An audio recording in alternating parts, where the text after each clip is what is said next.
Hey, it's Rachel Cooke, your modern mentor. I'm the founder of Lead Above Noise, where we help leaders activate performance and engagement without burning out.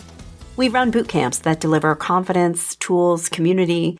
We deliver keynotes that inform and inspire. And we do pulse checks to help you build custom blueprints that unlock your team's best performance. Just let me know what you need. So as we start to roll into year end, this season always makes me think of my experience as a kid. Adults around me were always prattling on about how shocking it was that yet another year was wrapping up. Those were the years when about 17 years seemed to pass between each birthday. And now, here I am, the elder prattling on.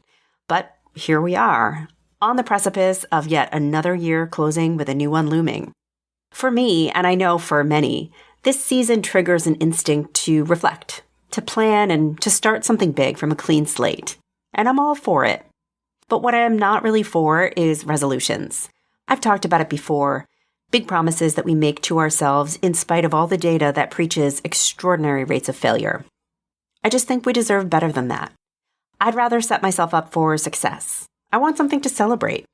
So today, let's talk about taking an anti-resolution approach to kicking off the new year. And hey, even if you're listening off-season, I promise there's intel in here, whatever the month you're in. So instead of a resolution, start with an experiment. Here's where we flip the script. Instead of setting a giant, intimidating resolution, try committing to just a single experiment. This is a short-term focused. An experiment is short-term and focused. It's designed to test one idea at a time.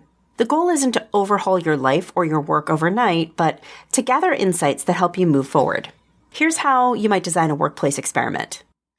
Define a question you want to answer, like, what would happen if I started contributing one idea in every team meeting?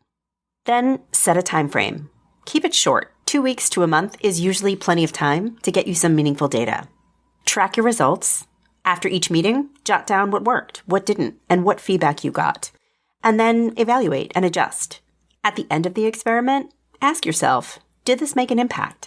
How might I refine or scale this effort moving forward? So maybe you want to get better at public speaking. Instead of a resolution like become a confident speaker by the end of the year, try designing an experiment. Maybe your question is, what happens if I rehearse a short update out loud before every meeting for the next 2 weeks? Your time frame is 2 weeks, and your outcome to track is, do I feel more confident in meetings? Am I receiving clearer follow-up questions or feedback? Experiments like these take the pressure off, and they give you actionable insights to guide your next steps. Next, focus on systems over goals. Goals are great for setting direction, but not so much for guiding action. You can't control the outcome, but you can control the system you use to get there. So instead of setting a goal like, I want to land a promotion, focus on systems, like tracking your wins weekly so you have evidence of your impact to talk about in an interview, and setting up regular feedback sessions with your leader, and practicing your negotiation skills ahead of promotion conversations. A system is something that you can do consistently, regardless of whether the end result happens on your timeline. And when you focus on systems, the outcomes tend to take care of themselves. Next, build a personal scorecard.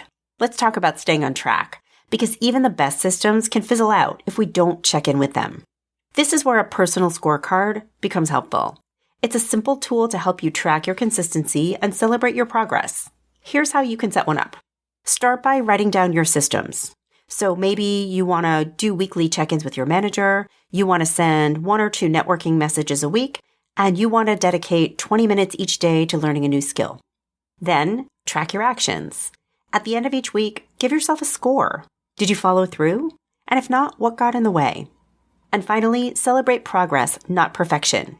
It's okay if you miss a few here or there. Just notice the patterns and adjust as needed. A scorecard helps keep you accountable while giving you space to adapt. Next, see everything as data. So if we're honest, no system is going to be perfect. You'll skip a day, you'll miss a target, you'll have a week where everything goes sideways, and that's normal. But instead of treating those moments as failures, treat them as data. Ask yourself, what got in the way? Was the system realistic? Is there a tweak that I could make that might make this easier to follow through on? For example, if you're looking to block time for deep work, but you keep getting interrupted, Maybe the problem isn't your schedule, but the lack of boundaries with your team. So use that insight to experiment with a focus time policy or a status update to let colleagues know when you're really unavailable. Whatever the result you got, it's just feedback. It's there to teach you. And finally, check in with yourself. Let's talk about keeping your systems relevant throughout the year. I recommend scheduling quarterly check-ins with yourself to reflect and realign. Here's how I like to do it. I block time on my calendar at the end of March, June, September, and December. And here are some prompts I like to use to guide my own reflection. What systems are working well? What's delivering the impact that I expected and what isn't? And what adjustments or new experiments can I try next? Think of these check-ins as pit stops, not to change direction completely, but to refine and refocus and make sure the systems you put in place are still serving you. I hope there was something helpful in here for you, and I wish you an amazing setup for the new year. Join me next week for another great episode.